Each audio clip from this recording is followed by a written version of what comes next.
Hello, I'm Angela Love, doctoral candidate at Brandon University, and this is my leadership story. So recently, issues of equity and access have been highlighted throughout our country as we rolled out distance learning in response to the COVID-19 pandemic. It became immediately apparent that while some households were equipped, we had students, families, and communities throughout the country that didn't have access to computers, Chromebooks, tablets, and had no Wi-Fi access. Our educators did an amazing job of immediately meeting these needs, rolling out Wi-Fi buses and other resources, as well as handing out Chromebooks so that our students could continue to learn while we were sheltering in place throughout this time period. However, in the districts and schools where I serve, we found that in some cases there were 20, 30, and sometimes even 40 to 50% of the students who never engaged in distance learning. And this means that even though they had the tools and the resources now, being a Chromebook and access to Wi-Fi, they still were not successful in distance learning. What was missing? I would like to introduce the idea that even with these tangible tools available, without access to an engaged, caring, safe adult, our students still have a difficult time achieving success. I'd like to introduce you to this adorable little 8-year-old. This is my daughter, Farah. And typically this is the age where students are engaged, energetic, excited, eager to learn, and she is very much all those things. This also, unfortunately, is the age when we find that young girls, especially young minority girls, begin to opt out. They opt out of fields such as science, technology, engineering, and math, and they also opt out of careers, college, management positions, and all types of things at the young age of 8. When I was 8 years old, however, my mom went back to school.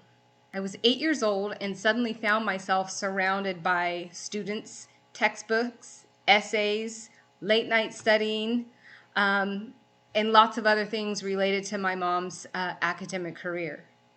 Fast forward to when my younger sister was 8 years old. In the 3rd grade, she had my mom as a teacher.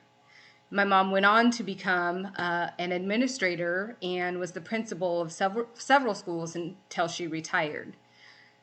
So here's what I propose, that with access to an adult who is engaged in our learning and cares about our well-being, we become successful.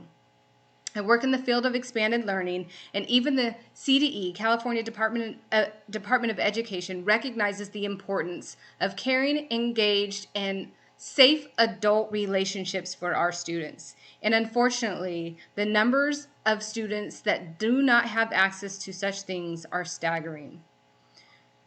So what I want to talk about today is how we can bridge that gap. I am now the executive director of a nonprofit, and as I mentioned, I work with students.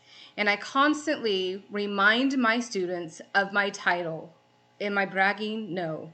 But I want to reach these 8-year-old students before they opt out and encourage them that if they study, if they apply themselves, if they have fun and engage in their learning, they too can become managers, executive directors, transformational leaders, doctors, engineers, mathematicians, coders, and all of those things.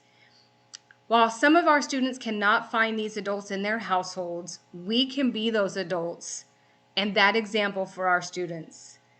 I was lucky enough, blessed enough, and fortunate enough to have the example in my own household, watching my mom go to school, earn her degree, earn her master's degree, get her teaching credential and her administrative credential, and so on. But as I mentioned, not all of our students have this. But if we engage and partner with our local school districts, each and every one of us, no matter what field we work in, can be an example to these students. I'm grateful that as an 8-year-old, my life changed watching my mom go to school.